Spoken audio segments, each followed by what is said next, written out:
The rain of Kether Prime was unlike Earth's. It wasn't water that fell from the sky, but shimmering droplets of ammonia mist that hissed as they struck the neon-lit streets. For most humans, the planet was unbearable without protective gear. For Eric Marlowe, a freighter captain hardened by years of travel, it was just another port where hunger and desperation bled through the cracks of a bustling trade hub. He sat at a small stall beneath a canvas awning, chewing slowly on a steaming bowl of protein stew. The market around him buzzed with noise, shouts of merchants, the hum of engines, the bark of bargaining voices in a dozen languages. Yet Eric had learned to eat in silence, head down, never drawing more attention than necessary. It was then he heard the voices. Soft. Trembling. Not in his language, but the translator implant in his ear whispered the meaning. "Please, sir, may we have your leftovers?" Eric looked up. Two young Zalari girls stood just beyond the stall's low counter. Their scales were pale and dull, their thin arms wrapped around their own stomachs. Their large silver eyes, once a proud feature of their people, were wide with shame and hunger. They could not have been more than 12 or 13 cycles, barely into adolescence. The stall keeper scowled and waved them off. "Go. Beggars don't belong here. Off with you." The girls flinched but did not move, as if their empty bellies rooted them in place. Eric set his spoon down. He studied them for a moment, then the half-eaten bowl before him.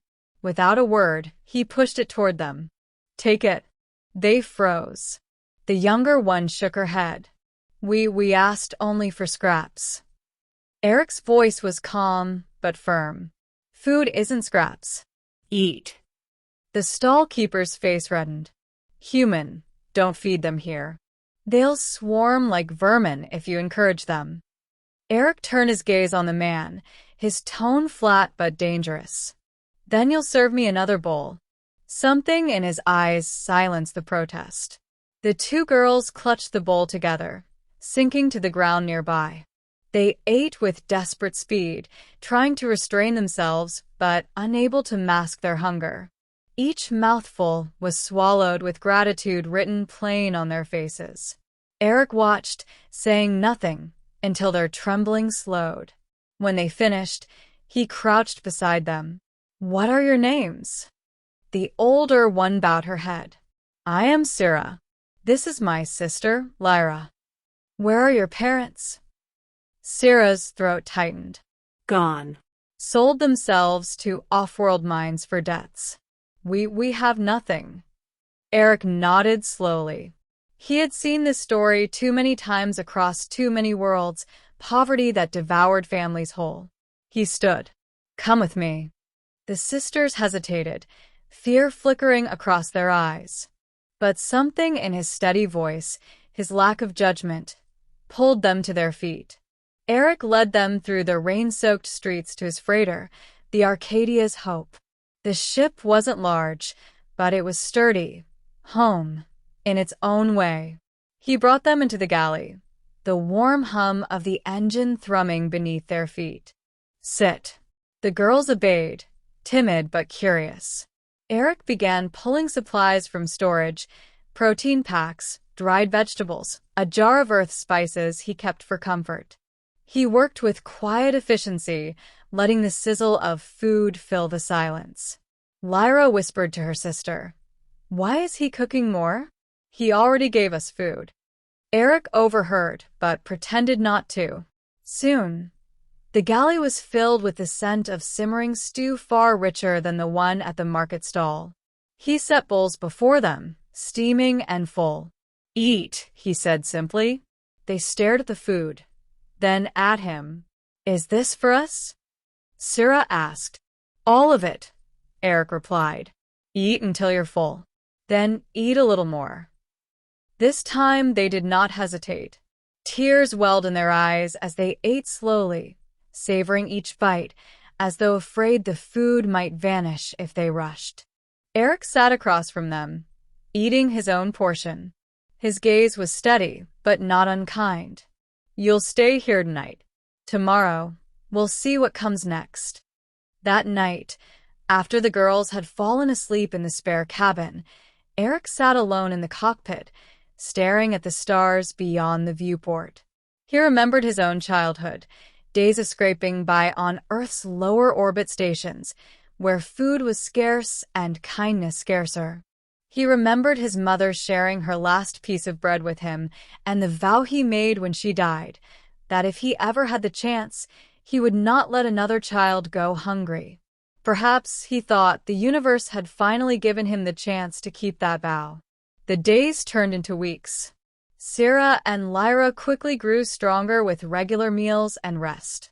Their eyes brightened, their laughter returned, and Eric discovered they were sharp learners.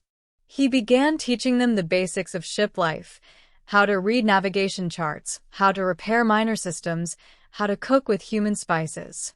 Lyra loved the stars, pressing her face to the viewport glass. "They look close enough to touch," she whispered one night. Sarah, more serious, asked about work. "We cannot just eat your food forever. We should earn our place." Eric nodded approvingly. "Then learn. Learn the ship. Learn the stars. That will be your payment." And so they did. The Arcadia's hope became filled with life it had not known in years. The hum of engines mixed with laughter.